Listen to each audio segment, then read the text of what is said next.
김성환의 시사야.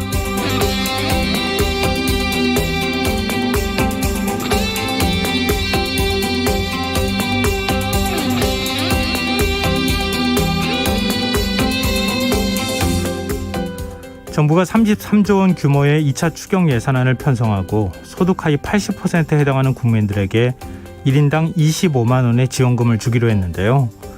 벌써부터 형평성 논란이 일고 있습니다. 소득 하위 80%가 누구인지 쟁점이 되고 있는 건데요. 정부는 4인 가구 직장 가입자 기준으로 연소득 1억 원 정도면 소득 하위 80% 수준이 될 것으로 예상하고 있지만 현실은 그리 간단치 않아 보입니다. 당정이 건강보험료를 활용해 재난지원금 지급 대상을 선별하기로 했기 때문인데요. 소규모 사업장의 직장 가입자와 지역 가입자의 경우 올해 소득이 아닌 지난해 소득을 기준으로 건보료가 책정되기 때문에 코로나19로 큰 피해를 봤어도 지원 대상에서 누락될 수 있고요.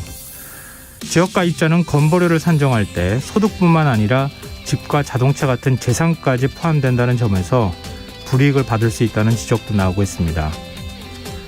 문제는 이런 상황이 충분히 예상 가능했다는 점입니다.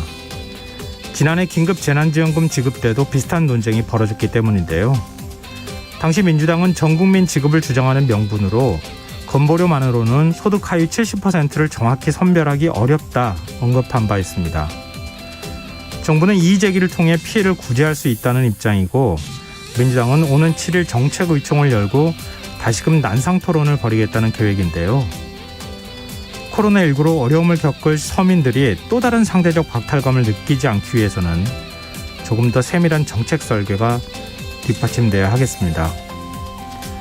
시사평론가 김성환입니다. 여권의 유력 주자로 꼽히는 이재명 경기도지사가 오늘 대선 출마를 공식 선언했습니다. 민주당 대선 후보들은 오늘 한자리에 모여 국민 면접 방식의 기자회견을 가졌는데요. 잠시 후 뉴스에서 자세한 소식 살펴보겠습니다. 중국이 공산당 창당 100주년을 맞아 대규모 기념식을 열었습니다. 김정은 북한 국무위원장은 시진핑 국가주석에게 축전을 보내면서 중국과 밀착하는 모습을 보였지만 우리 정부는 별도의 입장을 내지 않았는데요. 이런 문제 어떻게 봐야 하는지 더 깊이 있게 들여다보는 인터뷰 시간에 전문가와 얘기 나눠보겠습니다. 김성환의 시사에는 청취자 여러분의 관심과 참여를 기다립니다. 방송 내용과 관련해 의견 있으신 분들은 문자 보내주십시오. 당첨된 분들께는 모바일 상품권 보내드릴 텐데요. 참여하실 번호는 샵9730이고요. 짧은 문자는 50원, 긴 문자는 100원의 이용료가 부과됩니다. 콩 게시판을 통해서도 무료로 참여하실 수 있고요. KBS 라디오 유튜브 채널을 통해서도 실시간으로 시청 참여하실 수 있습니다. KBS 라디오 김성환의 시사야. 그럼 지금 시작하겠습니다.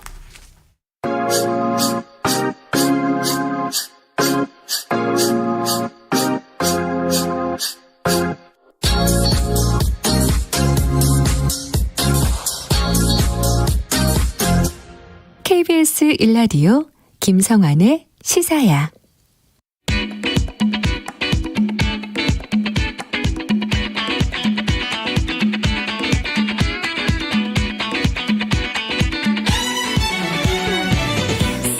오늘 어쩌던 뉴스 꼼꼼히 정리해드리는 뉴스야 시간입니다. 오늘은 곽재훈 프레시안 기자 나와 계십니다. 안녕하세요. 네, 안녕하세요. 오늘도 코로나19 현황부터 살펴볼까요? 네, 중앙방역대책본부는 오늘 자정 기준 신규 확진자가 762명 늘어나서 누적 15만 7,723명이 됐다고 밝혔습니다. 신규 확진자 수 762명은 어제보다 32명 줄어든 건데요. 이 감염 경로를 보면 지역 발생이 712명이었고 해외 유입이 50명이었습니다. 이 지역별로는 서울, 경기, 인천 등 수도권이 607명으로 전체 지역 발생 확진자의 85.3%를 차지했습니다.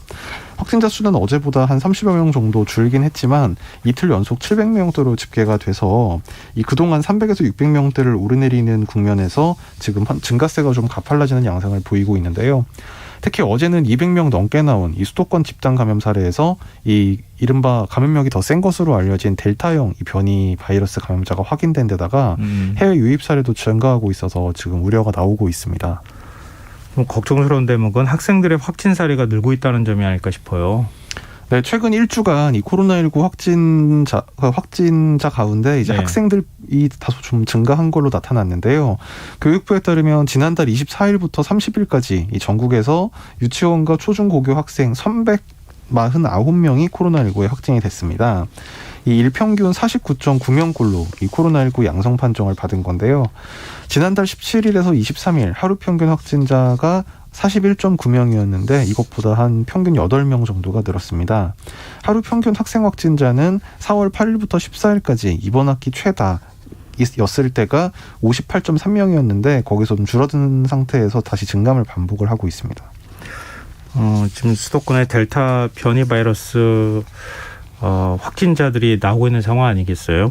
특히 이제 그게 수도권 영어학원 집단 감염 사례에서 시작이 됐다고 봐야 될 것 같은데, 특히 이 영어학원, 그러니까 원어민 강사들이 모임을 가지면서 이제 확산했다, 이렇게 이제 지금까지 방역 당국이 설명을 해왔는데, 사적 모임 인원 제한을 위반한 것으로 확인됐다고요?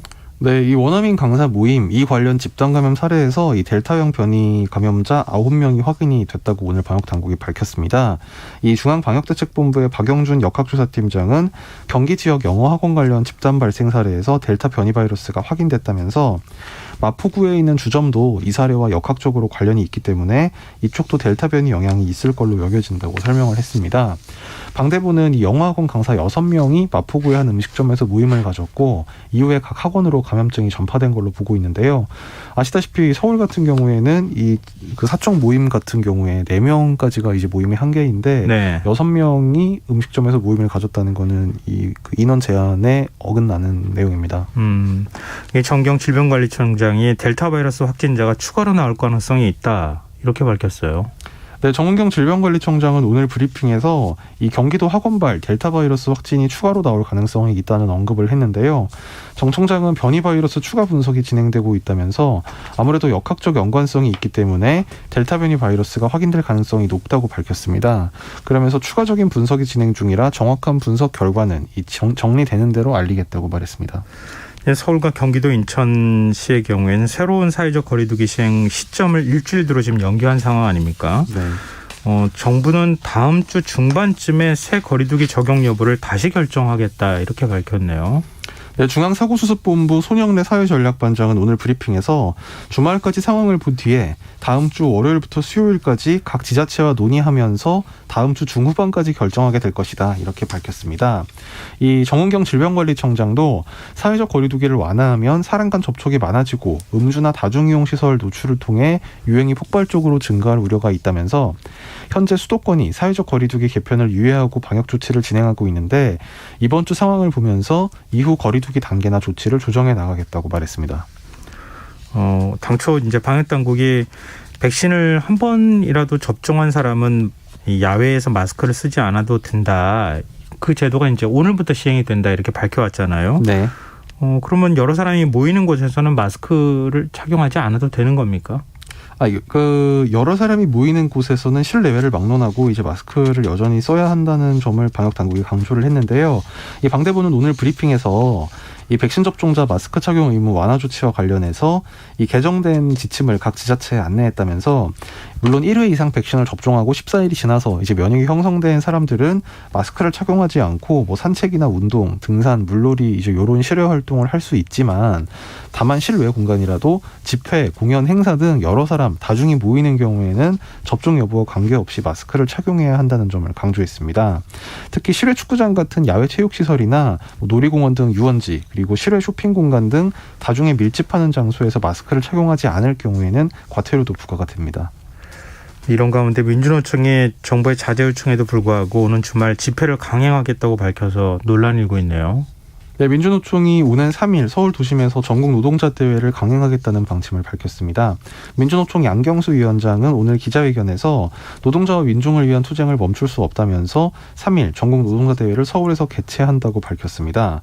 이 전국 노동자 대회는 1만 명 규모로 지금 계획이 되고 있는데요. 양 위원장은 코로나19 확산 속에서 대규모 집회를 진행하는 데 대한 국민의 우려를 잘 알고 있다면서 그래서 거리두기와 집회의 안정적 운용을 위해 충분한 공간을 요구했지만 경찰과 당국은 노동자 노동자 목소리를 차단하는 데만 혈안이 돼 있다고 주장했습니다. 그러면서 윤석열 대선 출마 선언에 500명이 운집했는데 그거는 방역과 무관하냐, 왜 노동자들 집회만 제한하느냐, 이렇게 반문하기도 했습니다. 지금 10인 이상 집회는 금지되어 있는 상황인 거죠, 서울에서는? 네, 그렇습니다. 이 논란이 좀 계속될 것 같은데요. 오늘 9시 잠정 집계시 어떻게 나왔습니까? 네, 오후 9시까지 잠정 집계치가 716명으로 어제보다 21명 더 늘었습니다.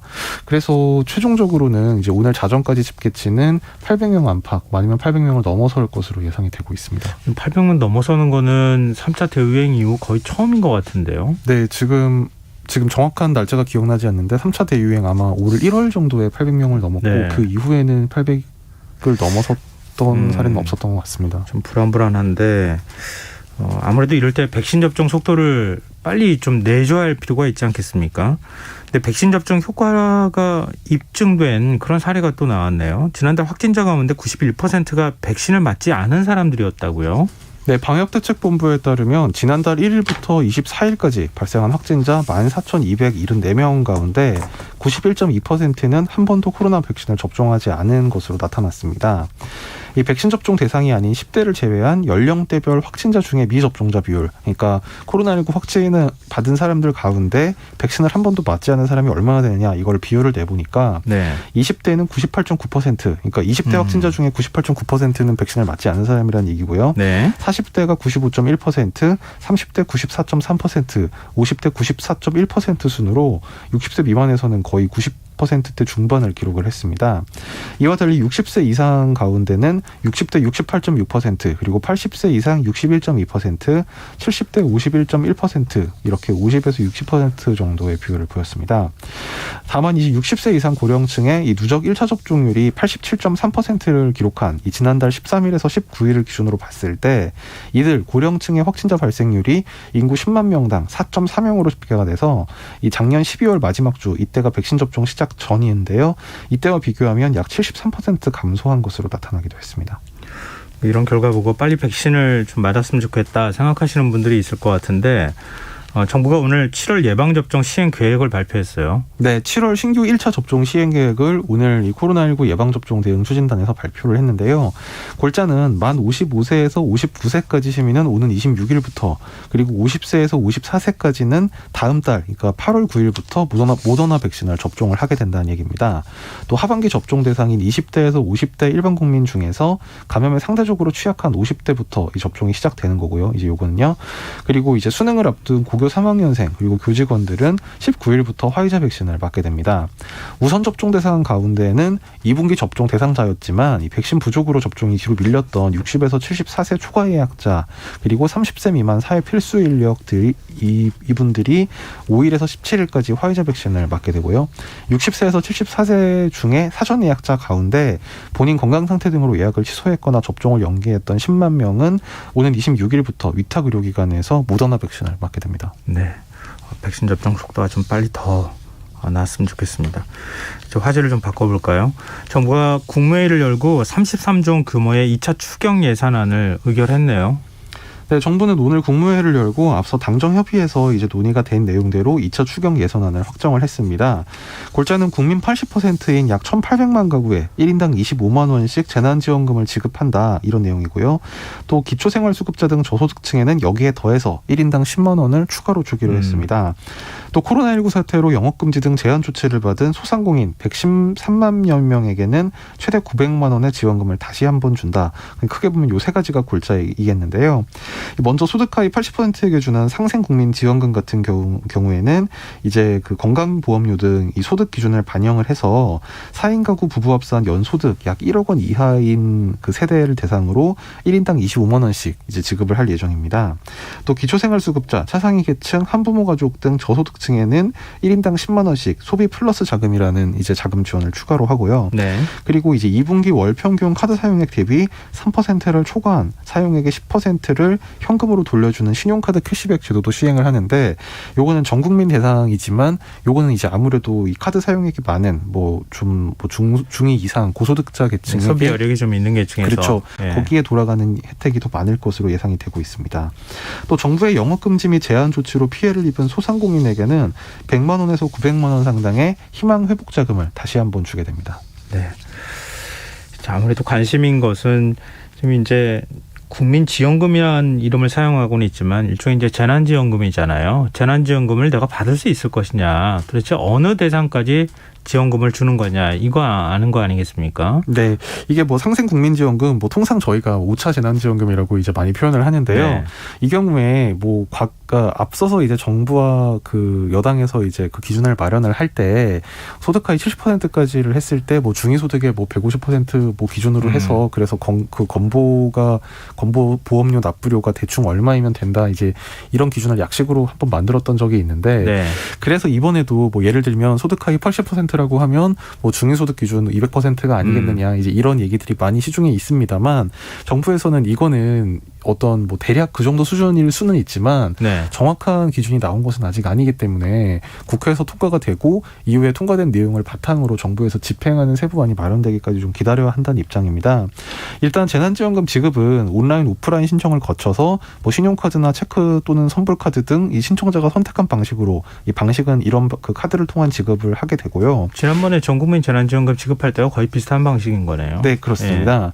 그리고 이제 소득하위 80% 기준선을 만드는 문제는 정부가 지금 행안부 차관을 팀장으로 이 범정부 TF를 만들어서 논의를 거쳐서 결정한다는 계획입니다.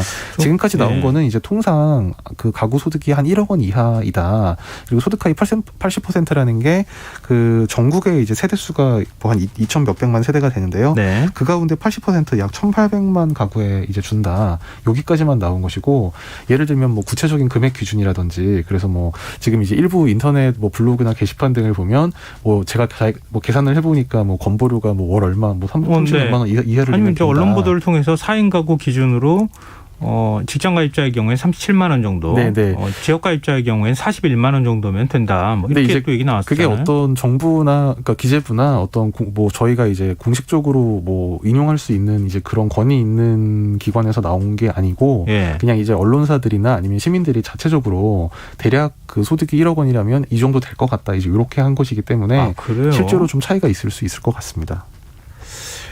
좀 혼란이 있을 것 같다, 이제 이런 생각이 좀 드는데, 또 하나 이제 거기에 변수가 생긴 게 지금 이제 대략 소득이 1억 원 정도라고 말씀하셨었잖아요, 아까 표현할 때. 네. 그러니까 소득으로 굳이 따지자면은 1억 원을 넘어가면 이제 상위 20%에 들어간다, 이렇게 봐야 될 것 같은데, 맞벌이의 경우에는 1억 원이 넘더라도 지원할 수 있도록 하겠다, 이런 얘기가 지금 민주당 내에서 나오네요.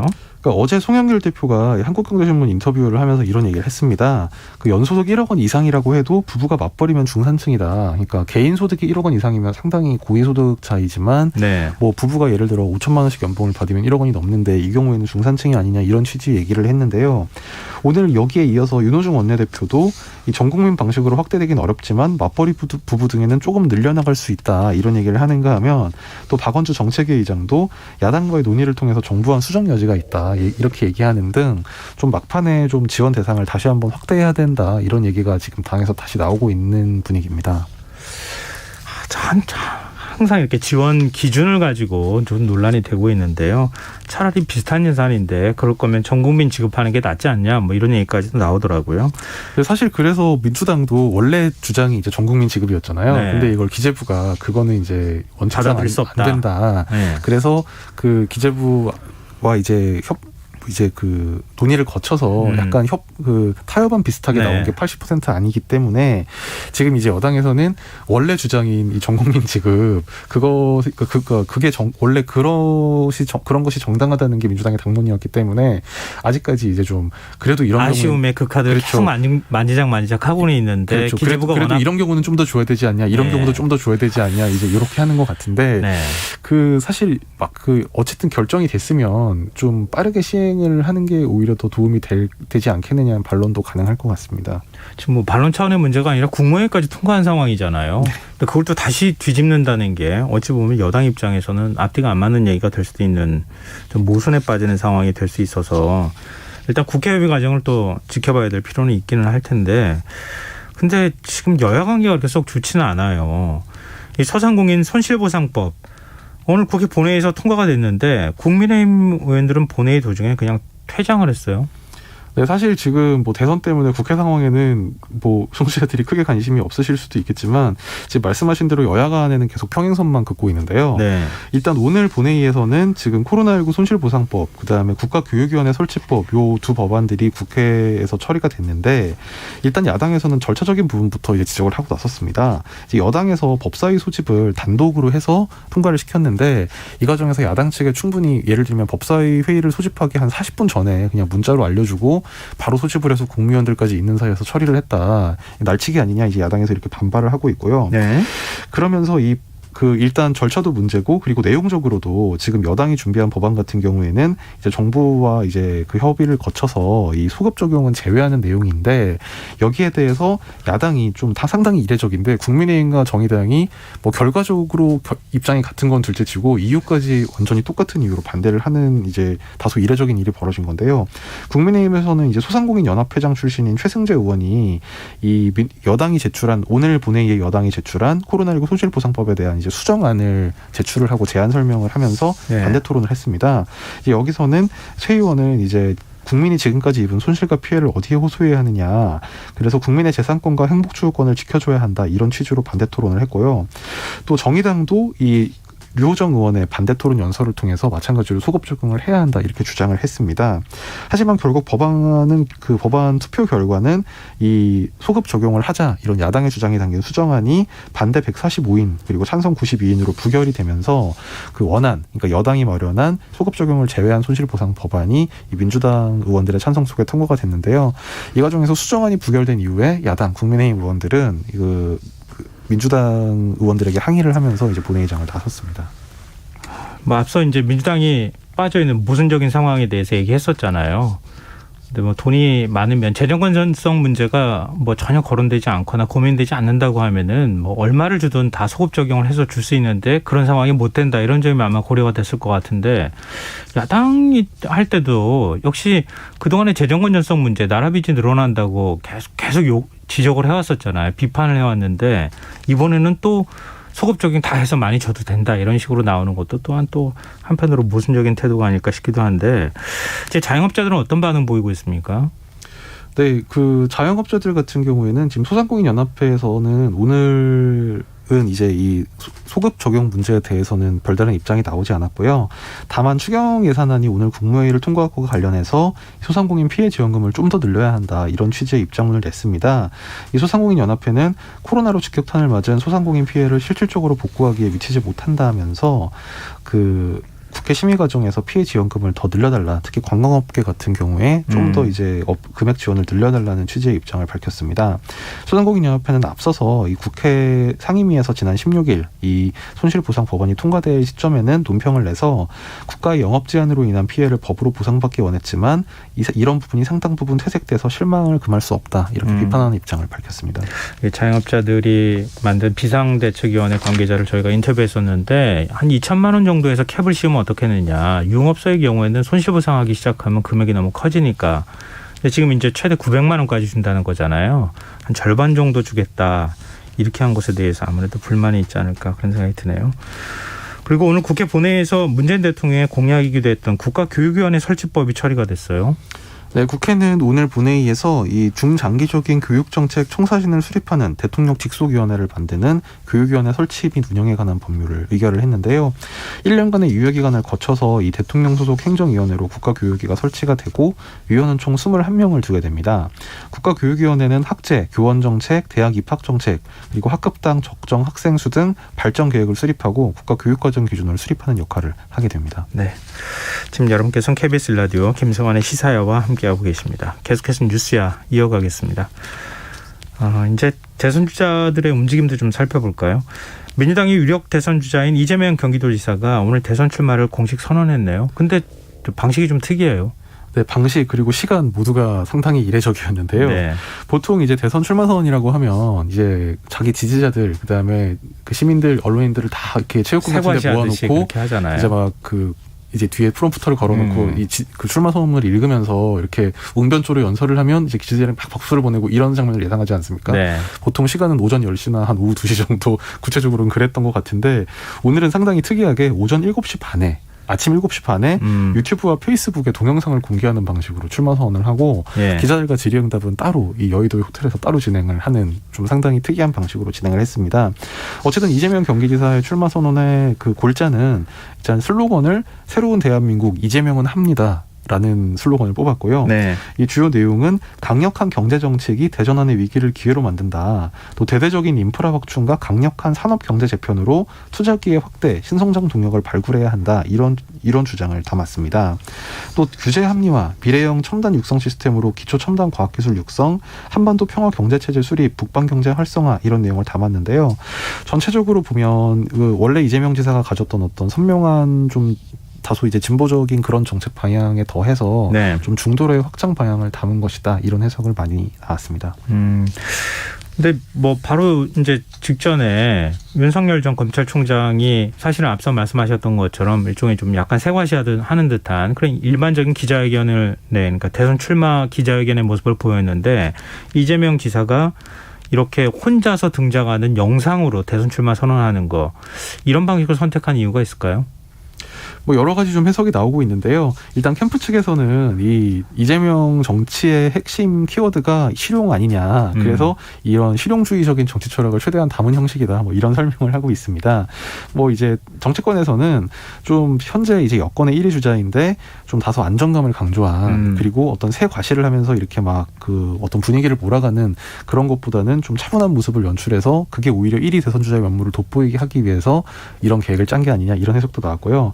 그리고 이제 말씀하신 대로 윤석열 전 총장과 좀 차별화를 하려는 이제 윤석열 전 총장 같은 경우에 막 뭐 도로에 화환이 늘어서고 막 지지자들이 몰려서 뭐 나중에는 뭐 병원에 앰뷸런스까지 실려가기도 하고 네네 이제 그런 좀 다소 좀 시끌벅적한 그런 좀 방식으로 진행이 됐다면 네. 그거랑 좀 차별을 하고 좀 차분하고 안정된 분위기를 연출하는 그런 목적이 아니었겠느냐 이런 풀이도 나왔습니다.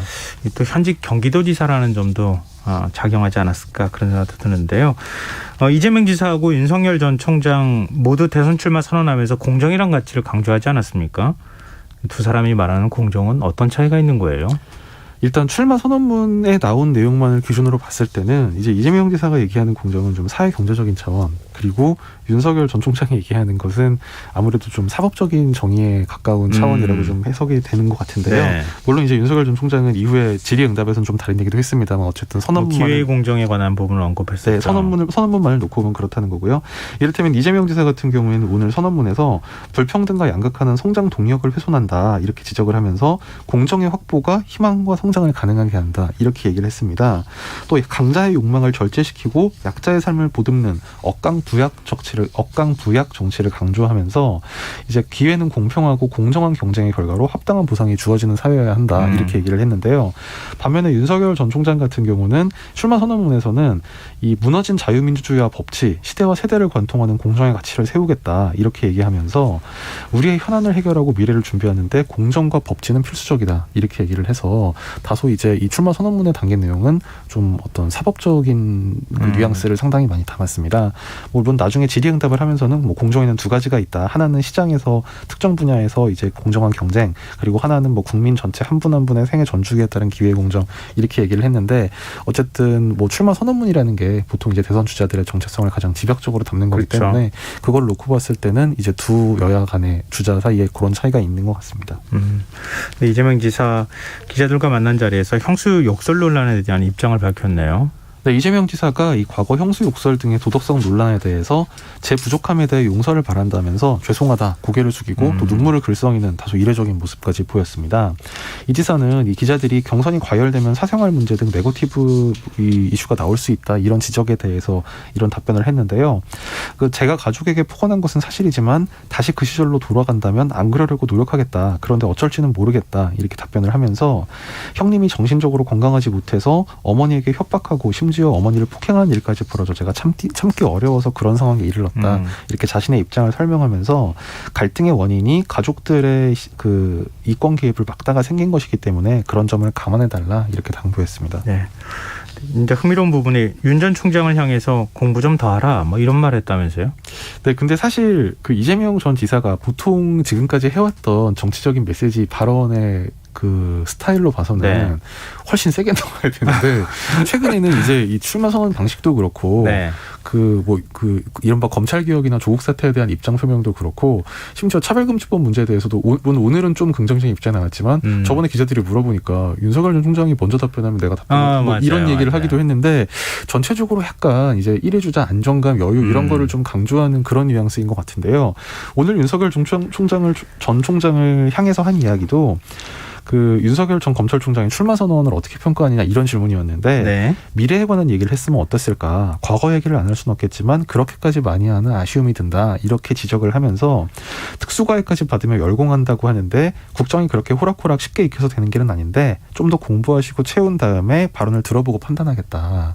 그러니까 전체적으로는 좀 보이는 전체적으로는 비판조인데 네. 어쨌든 핵심은 뭐 아직까지는 별 내용이 없는 것 같고 내용을 내가 좀 더 들어보고 판단을 해볼게요. 이제 이런 뉘앙스여서 네. 좀 그 이재명 지사의 좀 어떤 달라진 모습이랄지 아니면 달라진 전략 그런 게 좀 엿보이는 대목이었던 것 같습니다. 그리고 이른바 민주당 구령 가운데 한 명인 김두관 의원도 대선 출마를 선언했어요. 네, 김두관 의원은 오늘 국회 본관 앞 계단에서 출마 선언식을 갖고 엘리트 중심의 독점적인 중앙 정치를 끝내겠다. 과감한 자치분권과 급진적 균형 발전을 로 모든 지역이 골고루 잘 살고 힘없는 사람들이 차별받지 않는 나라를 만들겠다. 이런 비전을 밝히면서 대선 출마를 선언했습니다. 김 의원은 자신이 시골 이장으로 출발해서 군수와 도지사를 지낸 이력을 강조하면서 특권과 차별이 없는 나라, 힘없는 사람들의 대통령 이런 슬로건을 강조를 했는데요. 특히 이제 수도권 일극 체제를 해체해야 한다. 이 균형 발전 이런 이슈를 상당히 강조를 하면서 그래 오늘 실제로 출마 선언식 자리에도 뭐 지방자치단체장, 지방 의원들을 대거 참석해서 이제 좀 이제 새해를 과시한 점 이런 점이 좀 특색이 있는 장면이었습니다. 그럼 민주당 대선 후보들이 오늘 모두 한 자리에 모였어요? 네, 오늘 그 민주당 대권 주자들이 국민 면접 프레스데이라는 네. 이제 이게 앞으로 있을 이제 대선 경선 과정을 시작하는 그 의미의 행사였는데요.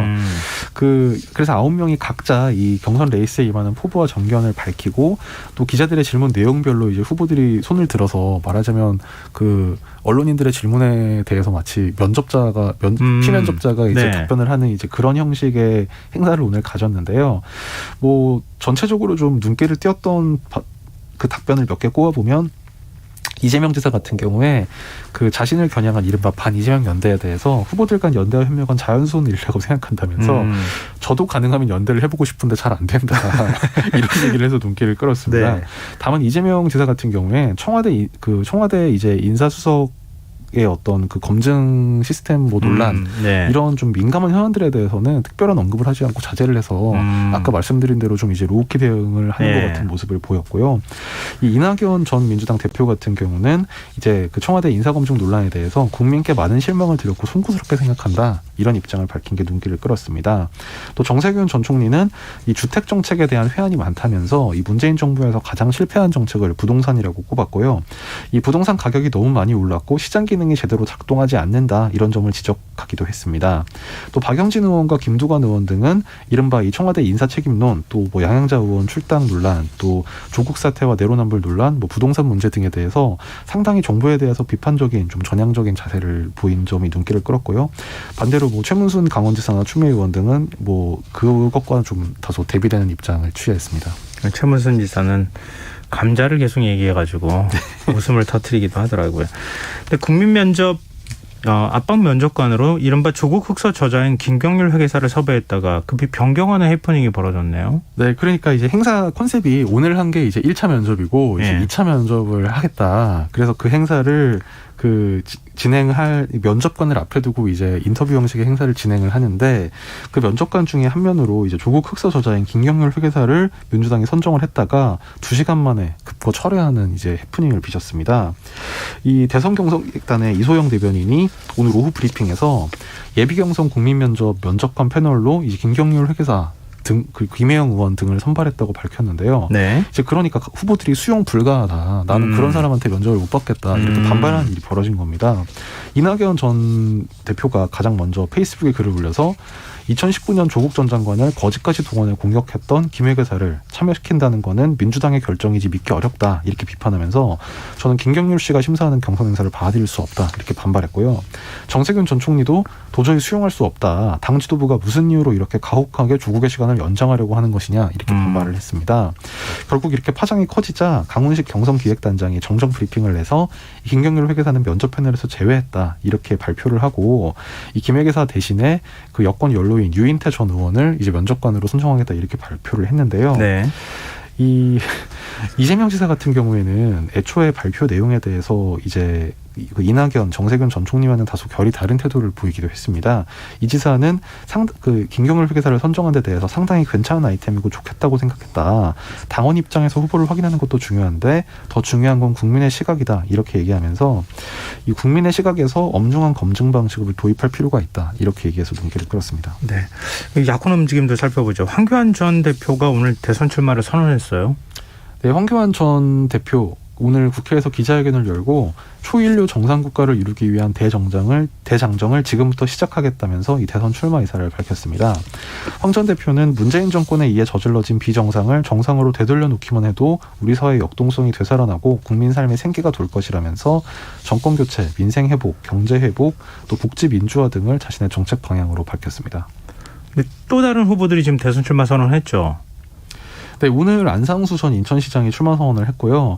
그래서 지금 야권 후보 상황을 좀 짚어보면 네. 국민의힘 소속으로 지금 한 7명, 8명 정도의 주자가 있습니다. 그 홍준표 의원, 그리고 유승민 전 의원, 원희룡 제주지사, 하태경 의원, 그리고 좀 아까 말씀드린 황교안 전 대표, 안상수 인천시장, 또 김태우 의원까지 이렇게 8명이고요.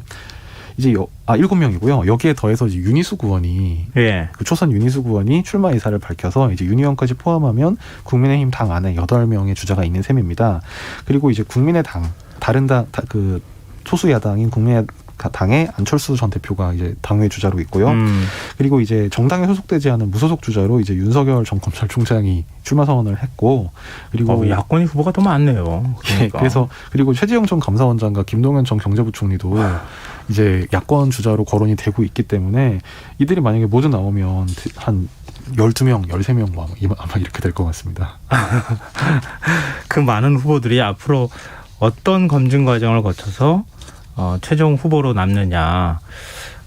앞으로 한 6개월도 안 남았죠. 지금 그 국민의힘까지 하면은 11월이니까 앞으로 한 4개월 정도밖에 안 남은 거네요. 최종 후보가 윤곽이 드러나는 게 그 4개월 동안 아주 치열한 경쟁을 벌이지 않을까 그런 생각이 듭니다. 네, 오늘 여기서 마쳐야겠습니다. 지금까지 곽재훈 프레시안 기자였습니다. 고맙습니다. 네, 감사합니다.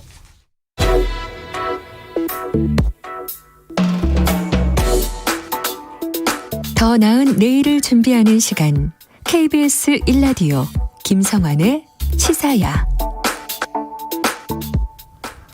중국이 공산당 창당 100주년을 맞아 대규모 자축 행사를 벌였습니다.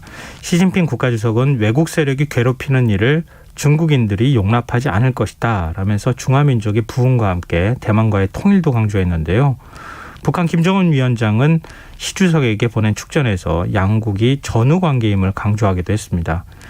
한국외대 국제지역연구센터 장인 강준영 교수 연결해서 이번 중국 공산당 창당 100주년 기념행사에 담긴 정치적 의미에 대해 조금 더 자세히 얘기 나눠보도록 하겠습니다. 교수님 안녕하십니까? 네, 안녕하세요. 네, 이 중국이 오늘 공산당 창당 100주년을 맞아 대대적인 축제 분위기인데요. 7만여 명이 운집해서 기념식이 열린天安문 광장이 붉은 물결로 뒤덮이기도 했다고 하는데 네. 이런 분위기 어떻게 보셨습니까? 일단 한 정당이 이렇게 100년을 유지한다는 건 간단한 일이 아니죠. 예. 게다가 또 70년간 71년째 그 중화인민공화국을 이제 통치하는 게 중국 공산당인데 어쨌든 중국 공산당의 영도하에 이제 중국이 세계적 국가로 부상이 됐다 하는 것들을 이제 선포를 하는 거죠. 이번 그 시진핑 공산당 총석이 겸 국가 주석인데 이제 공산당 행사니까 공산당 총석의 연설에 보면 네. 애국주의라는 말이 21번 나왔고요. 중화민족이라는 말이 43번 나왔습니다. 그러니까 여기에 다 들어있는 거죠. 공산당을 중심으로 위대한 중화민족을 영도하는 이 상황에 애국주의로 똘똘 뭉쳐서 이걸 좀 이 위기라든지 이런 걸 넘어가 보고 그 다음에 2049년에 중화인민공화국 건국 100주년이 되는 때에는 이 세계적 국가, 세계 최강국, 미국을 지칭하진 않았습니다만은 이 사회주의 현대화 강국을 건설하겠다 하는 그런 선언을 하는 그런 자리가 아닌가 이렇게 볼 수 있을 것 같습니다.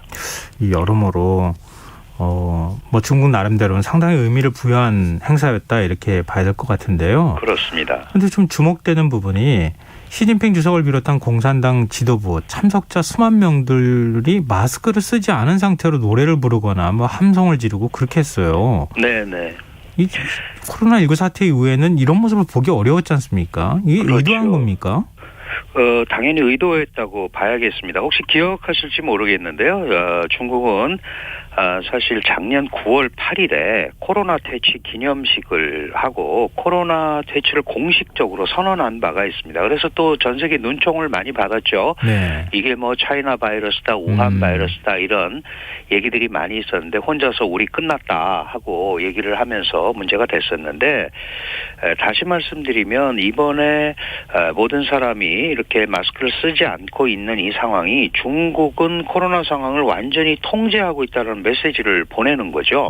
그러면서 지금 중국이 애를 쓰고 있는 또 외교 분야가 하나 있습니다. 잘 아시는 그 백신 외교라는 것 아니겠습니까? 네. 그러니까 이러면서 어떤 그 공언도 할 수 있을 만큼 우리는 코로나를 완전히 통제하고 있다 하는 그런 모습을 보여주면서 이 소위 차이나 바이러스나 우한 바이러스의 논쟁에서도 벗어나려는 그런 생각도 가지고 있는 것 같습니다.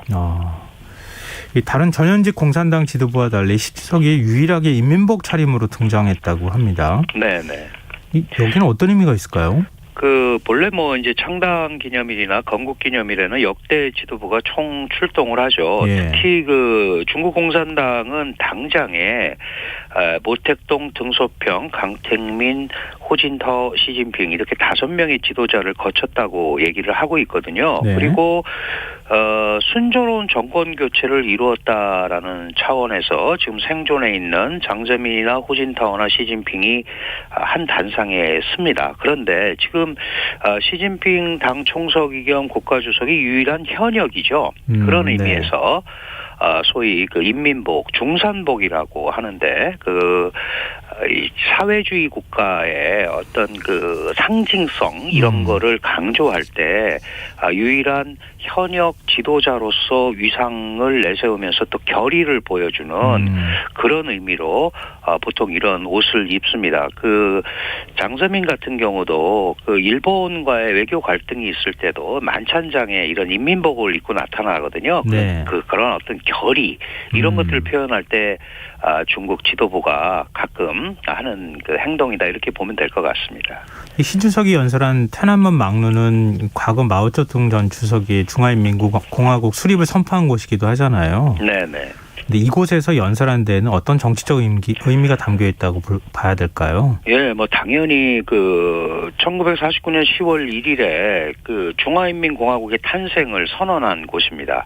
근데 이 중화인민공화국은 공산당이 만든 국가거든요. 네. 그러니까 그 사회주의 중국을 공산당이 현재 잘 이끌고 있고 그게 100년이 돼서 지금 지도자인 시진핑 총서기가 여기서 연설을 하는 거다.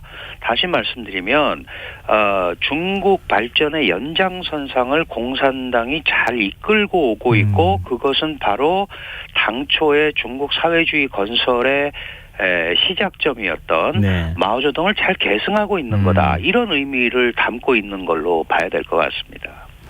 이 시 주석 발언도 좀 주목이 되는데요. 중국이 괴롭힘 당했던 시대는 끝났다. 외부 세력이 중국을 괴롭히면 머리가 깨져 피가 흐를 것이다. 네. 사실 좀 섬뜩하기도 한데요. 그렇습니다. 이 대중국 압박을 이어가고 있는 미국 정부를 향한 경고의 메시지라고 봐도 될까요? 예, 당연히 그렇고요. 거기에 또 한 가지 더 이제 중국이 생각하는 또 다른 의도가 있는 것 같습니다. 아시다시피 최근 몇 년간 이 트럼프의 대중 압박이 굉장히 강했었고 네. 바이든 행정부도 새로 출범을 하면서 오히려 규범적이고 또 동맹과 함께라는 표현을 쓰면서 대중 압박을 강화하고 있거든요. 네. 그러니까 지금 바이든 행정부의 대중국 압박은 중국 대 국제사회 구도를 구축을 하는 겁니다. 그런 의미에서 이렇게 그 시 주석이 강력한 발언을 한 것은 미국에 대한 경고이기도 하지만 미국이 주도하는 국제사회에 네.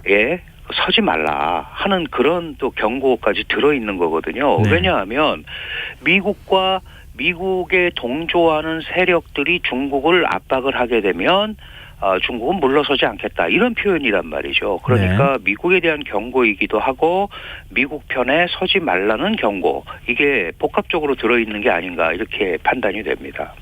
그렇게 따지면은 우리나라를 향해서도 경고를 한 것이고 당연히 우리한테도 그게 들어있고요. 그러니까 이제 소위 그 가치 동맹이라는 걸 지금 강조하고 있지 않습니까? 그러니까 사실은 민주, 자유, 개방, 뭐 이런 인권 이런 쪽에 같은 개념을 가지고 있는 국가들이 그런 이데올로기적인 관점을 가지고 미국에 동조를 해서 그걸 가지고 중국 사회주의 제도라든지 이런 개념에 대한 공격에는 단호히 맞서겠다라는 거니까 그게 꼭 어떤 특정 국가를 한다기보다도 큰 틀에서 그런 구도를 좀 제협을 해보려는 그런 의도를 갖고 있는 것 같습니다.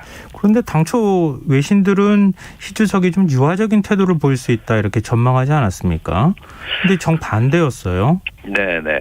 그거는 아마 이제 뭐 여러 가지 그 관측이 있었겠죠. 그런데 지금 미중 간의 갈등 분위기라든가 중국 내 분위기라든가 이런 부분에서 사실 시진핑 주석이라든지 공산당이 통치하는 중국이 조금 그 유화적인 모습을 보이는 것은 미국에게 좀 이렇게 말려 들어가는 모습, 미국한테 무릎을 꿇는 모습으로 비춰질 가능성이 상당히 큽니다. 그렇기 때문에 이 상황은 어쨌든 뭐 물밑에서 어떤 작업이 이루어지고 어떻게 되든 간에 일단은 중국은 강경한 모습을 보이면서 그리고 창당 100주년을 경축하는 자리니까 이거가 미래 2050년에 세계 최강국이 되는 징검다리 역할을 해야 되는 상황이기 때문에 더 강경하게 나올 수밖에 없는 그런 상황이고 이게 당의 그 행사이기 때문에 사실은 국가 얘기들은 잘 하지 않습니다. 그걸 오히려 빗대서 이런 식으로 더 강경하게 당의 입장에서는 나갈 수 있는 그런 행보를 취한 게 아닌가 이렇게 판단이 됩니다. 북한 김정은 위원장의 태도도 좀 관심인데요.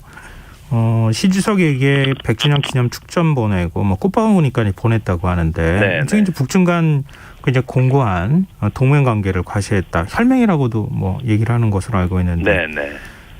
이런 증거, 북한의 태도 어떻게 해석을 하면 좋을까요? 지금 사실 상황에서 북한은 중국밖에 믿을 데가 없습니다. 특히 그 트럼프식 협상이 실패하고 특히 바이든 행정부 같은 경우는 이제 아래로부터의 협상을 통해서 북핵 문제를 해결하겠다 이렇게 얘기하지 않습니까? 그리고 4월 30일에 이제 미국의 대북 정책을 나왔는데 이게 결국 내용을 들여다보면 북한의 선조치가 있어야 된다 하는 의사를 전달한 거거든요. 이 상황에서 북한이 아직 대응을 결정하지 않은 걸로 보이고 이렇다면 북한은 중국과의 밀착하고 있는 게 더 중요하다라고 생각을 하고 있는 것 같습니다. 실제로 올해 1월 8일에 그 북한 노동당 대회에서도 북중 친선을 계속 강조했고요. 이건 갑자기 나온 건 아니고 2017년부터 18년 걸쳐서 5차례 북중 정상회담이 있었는데요. 그때마다 4가지 부분에 대한 확인을 계속했습니다. 예를 들면 북한과 중국은 피로 맺어진 친선관계다. 혈맹이라는 표현을 쓰지 않고 과거 피로 이루어졌던 친선관계라는 표현을 썼고요. 네. 북한과 중국은 운명 공동체다. 그리고 동일 참모부다. 이 전쟁이나 이런 거 하면 벙커를 같이 쓴다는 말이거든요. 합동 작전을 한다라는 뜻이고, 중국은 북한 사회주의에 대해서 불변의 지지를 보낸다라는 걸 사실 2017년부터 계속 강조해 왔기 때문에 이 대목에서 북한은 지금 그 미국의 대북 정책이 완전히 나오지 않고 공을 북한한테 던진 상황에서는 북한은 대중 밀착을 할 수밖에 없는 그런 상황이다. 이렇게 보는 게 맞을 것 같습니다. 이렇게 되면 한반도 비핵화를 위한 대화가 다시 시작되는 게 더 어려운 거 아닙니까? 쉽지 않다고 봅니다. 왜냐하면 북한으로서는 이 대북 제재가 풀리는 게 1번인데 그거를 지금 미국이 선조치가 없으면 해줄 생각이 별로 없다라는 걸 밝혔거든요. 네. 그렇다면 북미 관계도 여의치 않고 이런 상황이라면 북한과 중국이 오히려 밀착해서 이 핵 문제나 이런 부분에 대한 의도된 조율이 나올 가능성이 있다. 무슨 말씀이냐 하면 중국도 북한이 핵을 갖고 있는 건 부담스럽지만 북한 핵이 전략적으로 고동될 수 있다면 의도된 조율을 할 가능성이 있단 말이죠. 그렇다면 이 한반도 비핵화 문제는 보다 더 장기화할 가능성도 충분히 있다. 이렇게 봐야 될 것 같습니다. 그러니까 북중 관계가 이렇게 좀 더 끈끈해지면 백신이나 식량 지원 이런 걸 중국 정부에 요청할 가능성은 없을까요? 지금도 사실 민생이라는 이름으로 상당 부분의 지원이 이루어지고 있는 걸로 알고 있고요. 사실 이 코로나 바이러스 진단 키트 같은 것도 계속 중국이 공급을 하고 있는 걸로 알려져 있습니다. 근데 이제 이런 것도 북한 정권의 체면이 있으니까 공식적으로는 잘 하지 않을 겁니다.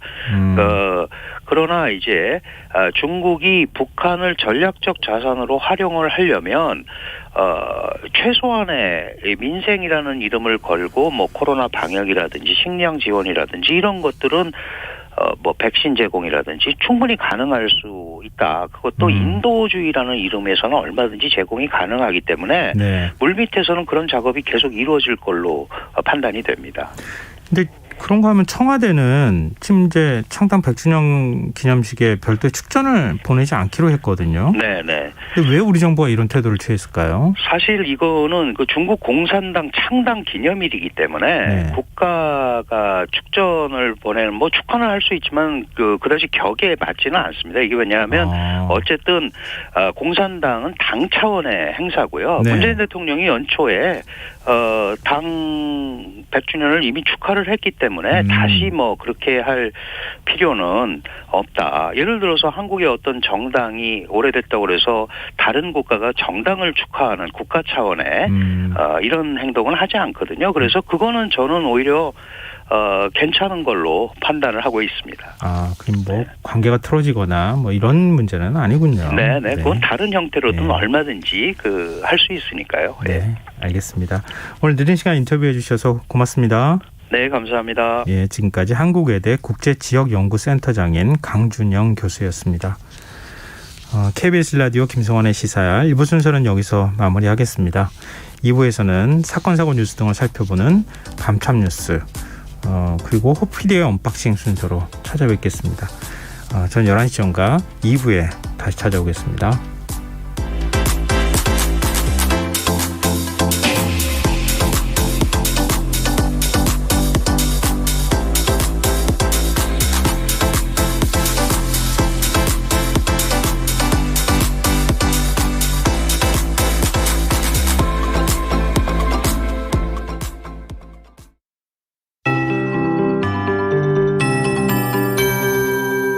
KBS 58분 날씨.